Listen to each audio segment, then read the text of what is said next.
नमस्कार, आप देख रहे हैं यूटीसी न्यूज़। मैं हूं प्राची। वडोदरा सहित देश भर में गणेश उत्सव की धूम है। वडोदरा के लक्ष्मी विलास पैलेस में भी गणेश स्थापना की जाती है और जिस प्रतिमा की स्थापना की जाती है उसका भी एक इतिहास है। आज हम राजीव परिवार के गणपति बनाने वाले आर्टिस्ट से बात करेंगे। इस जगह का नाम है चौहान आर्ट्स। ये काफ़ी पुराना इतिहास है कि किस तरह से गणपति बनाते हैं और वडोदरा के लोग, शाही परिवार के साथ वडोदरा के लोग भी इस उत्सव में शामिल होते हैं। तो आज आप देख सकते हैं मेरे पीछे ये मूर्ति है, किस तरह से इसकी बनावट है। ये काफ़ी पुराना इतिहास है यहाँ का और ये मिट्टी की प्रतिमा किस तरह से चौहान आर्ट्स में बनाई जाती है, इसका क्या इतिहास है और किस तरह से इसका क्या महत्व है, हम आपको इस बारे में आज बताने वाले। आज हमारे साथ लक्ष्मी विलास पैलेस की ये प्रतिमा जो बहुत ही टाइम से बनाते आ रहे, इसका इतिहास, तो वो आर्टिस्ट जुड़ चुके हैं। सर, आपका स्वागत है हमारे चैनल में। तो सर, मैं जानना चाहती हूँ कि ये इस प्रतिमा का इतिहास क्या है, कब से ये चालू हुआ? अच्छा, ये प्रतिमा का इतिहास है ने हमारे पिताश्री कृष्णराव बी चौहान, उन्होंने मूर्ति बनाने की यानी ब्रॉन्ज कास्टिंग करने के लिए जो स्टैचू बनाने का शुरुआत की थी 1918 में।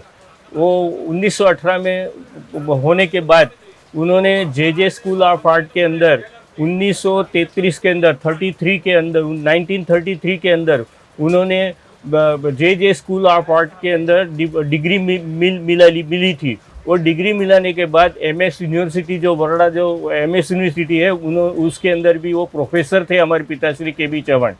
उस टाइम डीन थे, बेंद्रे थे। अभी बाद में फिर से पीछे जाते हैं कि वो अपने जो सोनगढ़ है, गुजरात के अंदर जो सोनगढ़ है, व्यारा है, अपना हमारे बड़ोड़ा के अंदर जो अपने लक्ष्मी विलास पैलेस के सामने ही अपना कीर्ति स्तंभ है।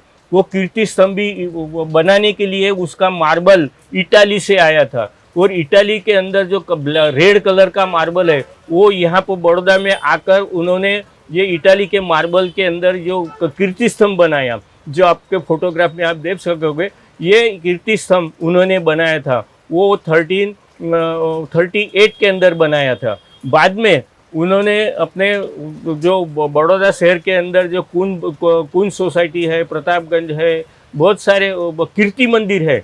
आपने ऐतिहासिक कीर्ति मंदिर जो गायकवाड़ सरकार के जो गायकवाड़ घराना होता है, वो घराने के अंदर किसने किसने कीर्ति करी, कौन से ऐतिहासिक इमारत बांधी है, उनकी कीर्ति वहाँ पे रखी गई हुई है। इस तरह से 1939 के अंदर हमारे पिता 1931 के अंदर हमारे पिताश्री को उन्होंने दरबार हॉल में बुलाकर उन्होंने हमारे बहुमान किया था, हमारे पिताश्री के बी चौहान का। और उन्होंने के बी चौहान को राजवी आर्टिस्ट तरीके से उन्होंने हमको पदवी दी थी और सरदागी की पदवी दी थी। और दरबार हॉल के अंदर पहली लाइन के अंदर हमारे पिताश्री को कुर्सी दी थी। जब जब ये दरबार भरता था तब तब पिताश्री वहीं बैठते थे। उनकी कुर्सियाँ भी फिक्स थी सबकी। बाद में 1939 के अंदर इतनी सब कीर्ति देखकर गायकवाड़ सरकार ने महाराजा सयाजीराव महाराज के जो दरबार हॉल है, वो दरबार हॉल के अंदर जो मूर्ति गणेश जी की बैठती है, वो उन्होंने पसंद किया कि अब तो इनको ही गणेश जी की मूर्ति बनाने के लिए ऑर्डर देना पड़ेगा। उस तरह से हमारे पिताजी के बी चौहान आर्टिस्ट को उन्होंने ये गणेश जी की मूर्ति बनाने के लिए ऑर्डर दिया। ऑर्डर देने के बाद सिंदूरासुर वध, जो राक्षस को गणेश जी मार रहे हैं, ऐसा बनाया था। मगर उनको ऐसा नहीं कि गणेश जी कैसा होने चाहिए, कि पूजनीय होना चाहिए, उसकी पूजा अर्चना देखकर आदमी यानी अच्छा प्रफुल्लित होना चाहिए, उस तरह से गणेश जी की मूर्ति चाहिए। इसलिए काशी के पंडितों को बुलाकर उन्होंने हमारे पिताश्री के बी चौहान आर्टिस्टों को बुलाया और बताया कि मूर्ति कैसी होनी चाहिए। बाद में उन्होंने ड्राइंग कर बताया। ये बाद में 1 महीने के बाद मूर्ति तैयार करके जो आपके सामने है, ये मूर्ति के बी चौहान आर्टिस्ट ने खुद ने बनाई। और बाद में काशी के पंडितों ने फिर से आकर यह मूर्ति तुरंत ही पसंद कर ली कि भाई हमको तो यही मूर्ति चाहिए। उस टाइम से 1940 से यह मूर्ति आज दिन तक बनाने की चालू है। बाद में 1987 के अंदर 1987 के अंदर हमारे पिताश्री गुजर गए। गुजर जाने के बाद हम उनके चिरंजीव यानी हमें उनके लड़के लाल सिंह राव, मान सिंह राव, प्रदीप और मंगेश, ये चारों जन यही गणेश जी की परंपरा जो बनाने की है वो हमने चालू रखी। इस तरह से यह मूर्ति गायकवाड़ सरकार के वहाँ से राजमहल के अंदर से अखत्रीज के दिन ये जो पाठ है, हमको ये लकड़े का पाठ है, वो पाठ वहाँ से आता है। अखत्रीज के दिन सुबह आने के बाद हम इसकी पूजा अर्चा करते हैं। पूजा अर्चा करने के बाद इनको बनाने की शुरुआत करते हैं। यह मूर्ति बनाने के लिए हमें एक महीना लगता है। एक महीने के बाद हम यह मूर्ति बनाकर तैयार कर देते हैं। इसकी जो मिट्टी आती है, इसकी मिट्टी जो भावनगर से अमर माइन से आती है, और ये मिट्टी रखने के बाद यह मूर्ति का जो वजन है, इसकी वजन भी नक्की करा हुआ है। इसका वजन 90 किलो है। 90 किलो के ऊपर जाना नहीं चाहिए। ये पाटले की लकड़े की पट्टी के साथ 90 किलो होना चाहिए। इसलिए हम जब बनाते हैं तब तराजू से तोल कर ये मिट्टी बनाते हैं। नेक्स्ट क्वेश्चन ये था कि आपके पिताजी ने ये शुरुआत कैसे की थी? आप जिस तरह से आप देख पा रहे कि ये जो घर है ये काफी पुराना, यही शुरुआत की थी आपके पिताजी ने कि कहीं और से की थी? नहीं। 1918 के अंदर, 1918 के अंदर ये चौहाना स्टूडियो जो है वो अभी भी है, आज भी है। 1980 से ये सब पुराना 150 साल जूना है, और यही सब मूर्ति बनी है। जो ब्रॉन्ज कास्टिंग की मूर्ति, मिट्टी की मूर्ति, या वो क्या बोलते हैं आरसपान की मूर्ति, ये सब यहीं बनी हुई है। और वही परंपरा और वही सब जगह हम ऐसे ही उनके चिरंजीव यहाँ से चालू रखी है। और एकमात्र मिट्टी की प्रतिमा आप लोग बनाते, चौहान आर्ट्स में बनती है। किस तरह से आप ये बनाने की प्रक्रिया क्या है? कितने टाइम लगता है आपको इस मूर्ति को रेडी करने में? अखत्रीज के दिन हम इसकी पूजा अर्चा करने के बाद इन्हें हम जो मिट्टी आती है भावनगर से, वो मिट्टी के अंदर वो तोलनी होती है, क्योंकि जो पालखी होती है वो पालखी के अंदर हमको 90 किलो की ही परमिशन है। 90 किलो के ऊपर कभी भी जाने का नहीं। मिट्टी का वजन होता है, पटले के साथ 90 किलो वजन होता है इसका। और उसी तरह से बहुत सोच समझ कर हम ये मिट्टी का गणेश जी की बनाते हैं। बाद में इसका वजन भी नक्की करा हुआ होता है। इसका वजन जो पालखी में जो बैठने के बाद उसका वजन भी नक्की किया हुआ है, वो 90 किलो नक्की किया हुआ है। 90 किलो के ऊपर एक भी किलो ज़्यादा होता नहीं है। इसकी हाइट है तो 36 इंच दी है। यहाँ पटले के साथ से ऊपर तक 36 इंच है, यानी 3 फुट इसकी हाइट है। इस हाइट से प्रमाणे भी ये गणेश जी की मूर्ति देखनी पड़ती है। जब गणेश जी की मूर्ति बनाते हैं तो हम बहुत ही प्रफुल्लित होकर जो 2 हाथ है, 2 हाथ से अपने भगवान की मूर्ति बनाते हैं तो खूब मज़ा आ जाता है। और लक्ष्मी विलास पैलेस में किस तरीके से स्वागत किया जाता है ये मूर्ति का? हाँ, अभी लक्ष्मी विलास पैलेस के अंदर यहाँ गणेश चतुर्थी के दिन सुबह 9:30 बजे पालखी उठाने वाले आते हैं, बैंड बाजा आता है, सब ये बराबर 9 बजे आ जाते हैं। 9:30 बजे ये जो पुजारी होते हैं वो पुजारी पूजा करते हैं। बाद में हमें एक श्रीफल देते हैं। श्रीफल देने के बाद ये गणेश जी पालखी में रखते हैं। पालखी में रखने के बाद यहाँ से प्रोसेशन वाजते गाजते बैंड बाजे के साथ यहाँ से निकलता है। पहले ज़माने में तो तोपों का, बंदूकों का सलामी देते थे। सलामी देते राजमहल के अंदर जाता था। अभी वो बंदूक सब निकल गया है सलामी देने के लिए, मगर बैंड से सलामी देते राजमहल में जाता है। राजमहल के अंदर दरबार हॉल में पहले यहाँ गणेश जी की मूर्ति रखते हैं।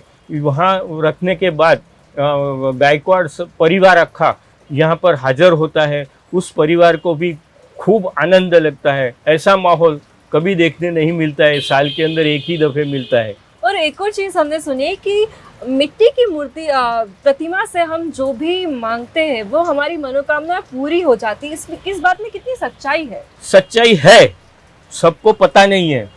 जब भी आप गणेश जी की मूर्ति मिट्टी की स्थापना करोगे एक ही जगह पे, यहाँ से ले जाने के बाद नहीं मांगने का, यहाँ से ले जाने के बाद नहीं मांगने का, पर जब अपने गणपति की स्थापना घर में करते हैं, स्थापना करने के बाद 10 दिन वहाँ रखते हैं, जो गुरुजी होते हैं, गुरुजी मंत्रोच्चार के साथ उनकी स्थापना करते हैं।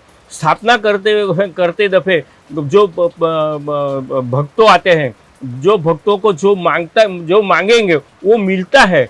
वो 10 दिन के बाद, 10वें दिन के बाद जब अपने गणपति को उठाते हैं तो फिर से तुम मांगोगे विसर्जन के लिए, क्यों उस टाइम पे नहीं, जब तक बैठे हैं तब तक। मगर तुम थोड़ा सा ही हिलोगे तो वो कुछ भी नहीं मिलता है।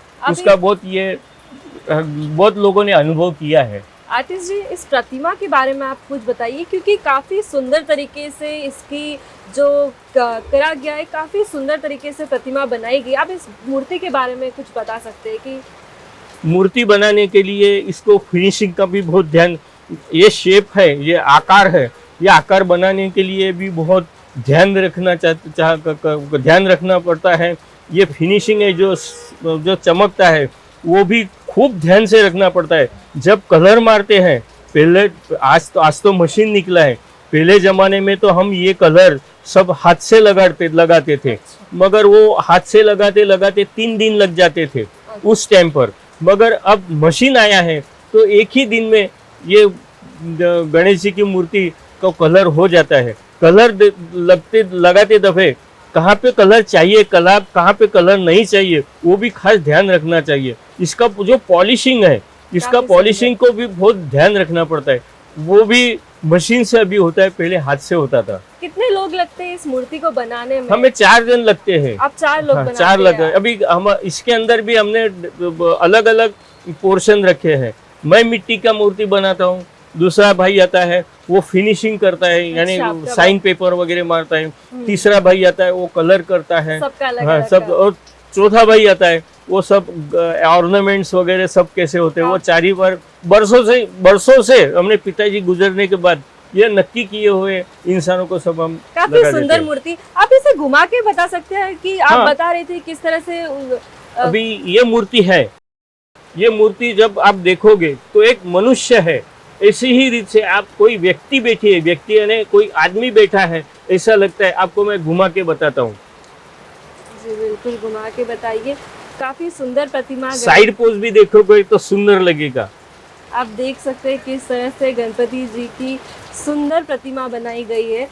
बैक में बताया जा रहा है कि किस तरह से गणपति जी का पीछे का जो बैक है कितना सुंदर, ऐसा इंसान बैठा है ऐसा लगता है। बहुत ही सुंदर प्रतिमा है गणेश जी की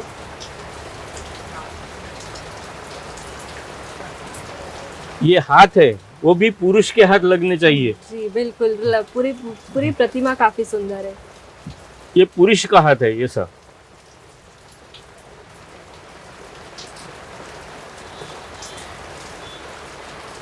और गणेश जी का शाही गायकवाड़ परिवार में किस तरह से स्वागत होता है ये तो आपने बता दिया। किस तरह से विसर्जन की प्रक्रिया होती है, किस तरह से गणेश जी की मूर्ति का विसर्जन किया जाता है शाही परिवार? शाम को 5 बजे यहाँ ऑर्नामेंट या दरबार हॉल के अंदर गणेश जी की प्रतिमा होती है। तो दरबार हॉल के अंदर जहाँ से रखा हुए होते हैं वहाँ से जितने सब असली ऑर्नामेंट है करोड़ों रुपये के, यानी सोना चांदी पांचों हीरा मोती के जो ऑर्नामेंट्स है वो सब निकाल लेते हैं पहले और उनको सौंप देते हैं। सौंपने हो जाने के बाद गायकवाड़ परिवार सामने ही होता है, आखे परिवार के परिवार सामने होता है और आखा परिवार के सामने उनको भी बहुत सुंदर दुख लगता है कि 10 दिन अपने इतना आनंद लूटा और भगवान की भक्ति में अपने लीन हो गए थे, अब वो घड़ी नहीं आएगी, वो भी उनको दुख थोड़ा लगता है। और आखा परिवार राजमहल के अंदर एक बड़ा हौज बनाया है। वो हौज के अंदर वो गायकवाड़ सरकार थे जब से वो बहुत पुराना हौज है, वो हौज पर ले जाते हैं। वहाँ उनकी फिर से पूजा आरती पूजा आरती करते हैं। बाद में उसको बराबर 6:30 बजे, 5 बजे से चालू करते हैं और 6:30 बजे बराबर पानी के अंदर उनको विसर्जन किया जाता है। तो जिस तरह से आपने देखा कि चौहान आर्ट्स कितने सालों पुराना इतिहास अभी भी जारी रख रहा है और किस तरह से ये मूर्ति का स्थापना होती है, क्या है इसका इतिहास और ख़ास आपने इस वीडियो में देखा। आपको ये वीडियो कैसा लगा हमें कमेंट सेक्शन में ज़रूर बताइएगा। और उससे पहले कि हम आपको इस गैलरी के बारे में थोड़ा सा एक विज़िट करा देते हैं कि कैसी गैलरी है, और ये बहुत पुरानी गैलरी आप देख सकते हैं मेरे पीछे, और इधर भी एक बार आप बता दीजिए कि इस तरह से गैलरी कितना पुरानी गैलरी है। जिस तरह से आर्टिस्ट जी बता रहे 150 साल की है, 150 साल पुरानी गैलरी। अभी भी यहीं पे ही गणेश जी की सारी मूर्तियां रखी है और अभी गायकवाड़ परिवार की भी मूर्तियां आपने देखी। आप देख सकते हैं कि इस तरह से गणपति जी सारे यहीं रखे, और सबसे अच्छी बात कि मिट्टी की प्रतिमा बनाई जाती है और काफ़ी सुंदर तरीके से देख सकते हैं आप बाहर भी एक बार बता दीजिए कि किस तरह से इनका एंट्री गेट है और इधर बनाई जाती है। अब मैं आपको अंदर विजिट करा देती हूँ। ये गैलरी काफ़ी पुरानी लग रही है गाइस, बहुत ही पुरानी गैलरी। जिस तरह से यहाँ पे बैठ के कलर करके छोटी प्रतिमा भी है, काफ़ी सुंदर तरीके से बनाई गई है। ये गैलरी बहुत चौहान आर्ट्स की बहुत सालों से चलती आ रही है, इनके पिताजी के समय से ये चलती आ रही है। तो आपने ये गैलरी तो देख ली, आपको ये वीडियो कैसा लगा हमें कमेंट सेक्शन में ज़रूर बताइएगा, और अपना एक्सपीरियंस अगर आप भी चौहान आर्ट्स विजिट करें तो हमें भी अपना एक्सपीरियंस ज़रूर बताइएगा। धन्यवाद।